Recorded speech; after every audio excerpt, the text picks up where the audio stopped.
Since the very founding of this country, August 20th of 1619, the first time that a kidnapped African was brought here against his will and made to serve as a slave to... I love the United States of America.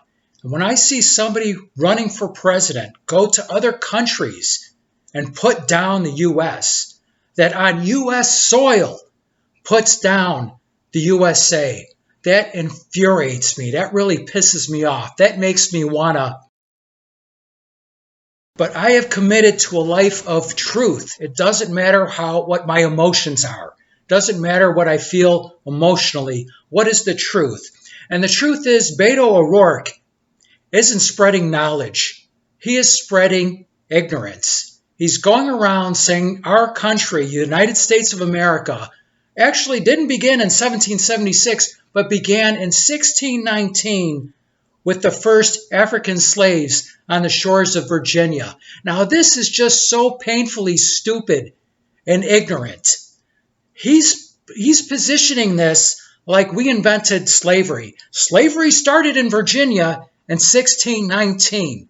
Let's look at the real history of slavery. Slavery has existed for centuries and centuries before 1619. It existed in the Roman Empire. It existed in Africa. You have to remember how enormous Africa is, and existed in states against other states within Africa. It existed in Arab countries. Then it was heavily adopted by Europe.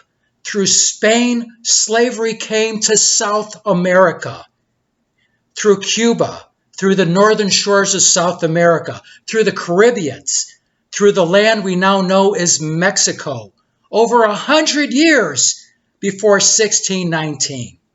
And then with England, this English colony, this slavery expanding to Europe, expanding to South America, and then this culture, the society of slavery expanding to Virginia. That's how it happened. Slavery is not United States history. Slavery is world history.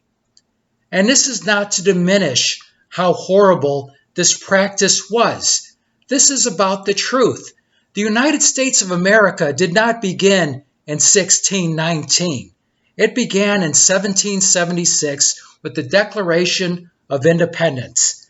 People born in the colonies were second-class citizens compared to people born in England.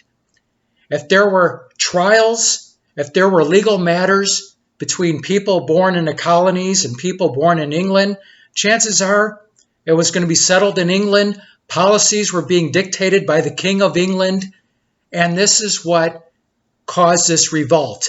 And something to remember, the Founding Fathers didn't go to war against Africa. This culture of slavery, they were born into it. They didn't invent it, they were born into it. And they went to war against Britain. They went into war with people just as white as they were, and more importantly, people just as well armed. These were brave men. It took 8 years to defeat England, and that was only possible with the help of the French. 8 years going to war with people that had guns, people that had cannons, people that had trained armed forces. This is what they went up against. And when you look at the Declaration of Independence, and everybody should read the Declaration of Independence, the United States Constitution, and the Bill of Rights combined, that is 20 pages. These are not long documents. And when you read the Declaration of Independence, it's very clear why we fought England for our independence. And the philosophy has so many sources, so many foundations. You have the philosophy of ancient Greece, who developed the first democracy in Athens and had social contract theory. Philosophy from ancient Rome that created the first republic long before they adopted Christianity as their state religion. The 5 nations of the Arachai. We have influence from the Native Americans and how they structured their government. We incorporated part of that structure into ours. Philosopher John Locke, a foundation of individual rights and liberty. All men are created equal, with certain inalienable rights, life, liberty, and a pursuit of happiness. That is our foundation, and it is special. It is precious, and everybody should recognize that. And also recognize that when you look at the ugliness of our history, it's when we went away from that foundation, when we strayed from that foundation, that's when this ugliness happens. Everybody should study United States history. There will be people that focus on the beauty and ignore the ugliness. There are people that will focus on the ugliness and ignore the beauty. When you take an unbiased approach with knowledge of history, knowledge of philosophy, anybody with half a brain needs to recognize the critical importance of a country built on individual rights and liberty, the importance of freedom of speech, freedom of expression, freedom of religion. Every American should understand that and promote that principle and defend that principle, especially Americans that are running for government, that are running for a governing office, a public office. It's just such ignorance coming from this complete, I promise not to swear on this, but I'll leave it at that. Once again, slavery existed in South America over 100 years. Here's a couple of facts. 1524, 300 African slaves taken to Cuba to work in the gold mines. 1527, earliest records of sugar production in Jamaica with mills almost exclusively worked by African slaves. So Spain bringing African slaves to South America, to the Caribbeans, to Cuba, to Mexico, over 100 years before 1619. But according to these idiots like Beto O'Rourke, the way they're talking about this, yeah, we invented slavery. We started slavery in 1619. Absolutely shameful. And the division between the North and the South over slavery was already happening at the foundation of this country. There are founding fathers in the northern colonies that didn't have slaves, that thought the practice of slavery was abhorrent.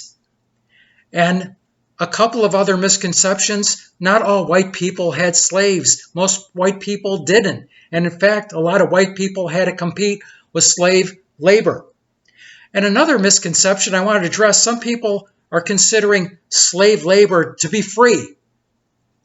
Slave labor was cheap. It was not free. Slaves had to be housed. They had to be fed. They had to be clothed. You needed land. You needed resources. Cheap labor, not free labor.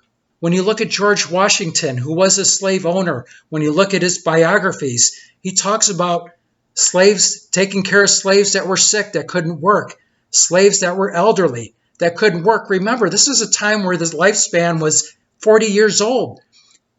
At 40, that's your average lifespan. People got sick a lot. The medicine was horrible. Look at the way George Washington died, with a throat infection, something we could easily treat today with antibiotics. He died from, and look at what they did to him. Enemas, bleeding, burning his neck. Horrible, because of the ignorance during that time. So understand the history.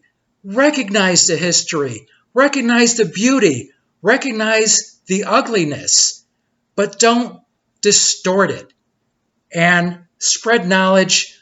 Don't be like Beto O'Rourke and people like him spreading ignorance.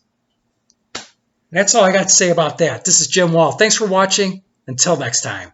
Cisco, do we have to leave all our good friends now? Only until next time, Pancho. Adios, amigos.